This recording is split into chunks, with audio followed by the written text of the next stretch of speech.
जो क्रूस पे कुर्बान है वो मेरा मसीहा है। हर ज़ख्म जो उसका है वो मेरे गुनाह का है, वो मेरे गुनाह का है। जो क्रूस पे कुर्बान है वो मेरा मसीहा है। हर ज़ख्म जो उसका है वो मेरे गुनाह का है, वो मेरे गुनाह का। प्रभु यीशु मसीह के सर्वश्रेष्ठ नाम में आज के आराधनात्मक मनन में आप सभी प्रियजनों का प्रेम से स्वागत करता हूँ। आज के अध्ययन के लिए आइए गिनती की पुस्तक 5वें अध्याय के 16वें वचन को पढ़ें। इस प्रकार लिखा गया है, तब याजक उस स्त्री को समीप ले जाकर यहोवा के सामने खड़ा करे। इस वचन में एक स्त्री है जिसे परमेश्वर के सामने न्याय के लिए खड़ा किया गया है। क्या कारण है? 11वें वचन से आगे जब हम पढ़ते हैं तो देखते हैं कि एक पुरुष है जिसके मन में जलन उत्पन्न हुआ है और अपनी स्त्री अर्थात पत्नी के कारण वह जलने लगा है। उसे अपनी पत्नी पर शक है कि उसने व्यभिचार किया है। 14वें वचन में हम इस प्रकार पढ़ते हैं कि वह अशुद्ध हुई हो या अशुद्ध न हुई हो, कोई भी कारण क्यों न हो, कोई भी परिस्थिति क्यों न हो, इस कारण पति को यह अधिकार है कि वह अपने पत्नी की परीक्षा ले।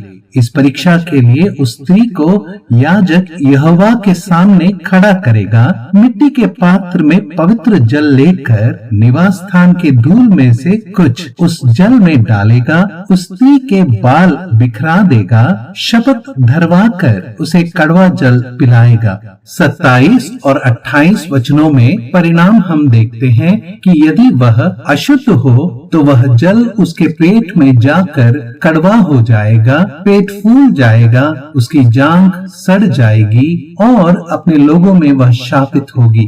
परंतु यदि वह शुद्ध हो तो वह निर्दोष ठहरेगी और गर्भिणी हो सकेगी। दो विशेष बातें मैं आपके साथ इस विषय में साझा करना चाहता हूँ। पहला, नारी अधिकारवादी इस तरह के वचनों का सहारा लेकर पवित्र बाइबल को नकारने का विफल प्रयास करते हैं और पुरुष और स्त्री के बीच में असमानता के लिए पवित्र बाइबल को दोषी ठहराते हैं।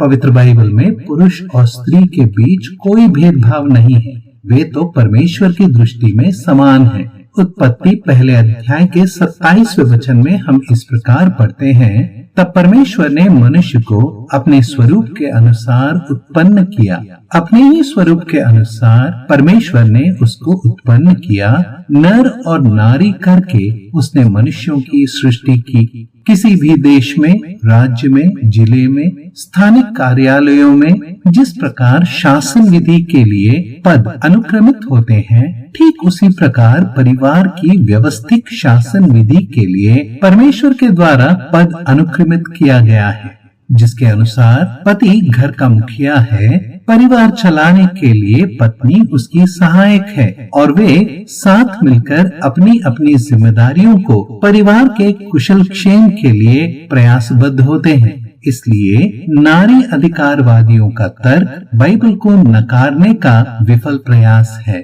दूसरा, पुराने नियम में ऐसी व्यवस्था क्यों है?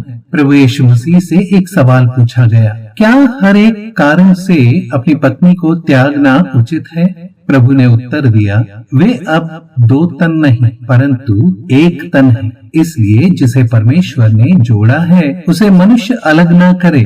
मूसा ने तुम्हारे मन के कठोरता के कारण यह आज्ञा दी, परंतु आदि से ऐसा नहीं था। अर्थात ऐसे कठोर नियम और व्यवस्थाएं परमेश्वर ने मूसा के द्वारा इसलिए दिए क्योंकि पाप के कारण मनुष्य का मन कठोर हो गया। अब विचार करें, एक पति जब अपने पत्नी को अपने जलन के कारण उसकी परीक्षा लेना चाहे वह अशुद्ध हो या फिर अशुद्ध न हो, तब उसे याजक के सामने खड़ा करेगा और उसके सिर के बाल बिखराएगा। स्त्री का सिर उसका पति है और जब उसका बाल बिखराया जाएगा तब उसके पति की महिमा आदर बिखरा दिया जाएगा। अर्थात जब एक पुरुष अपनी पत्नी की परीक्षा लेता है वह तो स्वयं उसी की परीक्षा होगी ना। अब हम थोड़ा अपने विषय में जांच कर परख लें। परमेश्वर ने अपने बड़े अनुग्रह से हम जन्म से पापी और कर्म से महापापियों से इतना प्रेम रखा कि अपने इकलौते पुत्र को दे दिया ताकि हम उस पर विश्वास रखने के कारण नाश न हो परंतु अनंत जीवन पाए। परमेश्वर के अनुग्रह से उद्धार पाए हुए हमें प्रभु ने कलीसिया में मिला दिया है। कलीसिया उसकी दुल्हन है और प्रभु यीशु मसीह कलीसिया का दूल्हा है। क्या हमें कोई भलाई है? क्या हम प्रभु के योग्य अपना जीवन बिता रहे हैं? क्या जिस सुसमाचार के द्वारा उद्धार पाए हैं और जो हमें सौंपा गया है, क्या हमारा चाल चलन उस सुसमाचार के योग्य है? नहीं ना। आज भी हम में बैर भाव, छल, कपट, डाह और निंदा का स्वभाव है। पुराने मनुष्यत्व के गुण आज भी हम में प्रकट हैं और पाप के प्रभाव में हम आज भी जी रहे हैं। अर्थात हम में वह सभी कारण हैं जिसके कारण हमारे दुल्हे के मन में हमारे प्रति जलन होना चाहिए। उसे तो हम में कलंक, झुर्रियां, अपवित्रता और दोष स्पष्ट रीति से दिखाई देते हैं, परंतु जो उसका अधिकार था उसने उस अधिकार का उपयोग नहीं किया, अर्थात हमें परीक्षा में न लाया।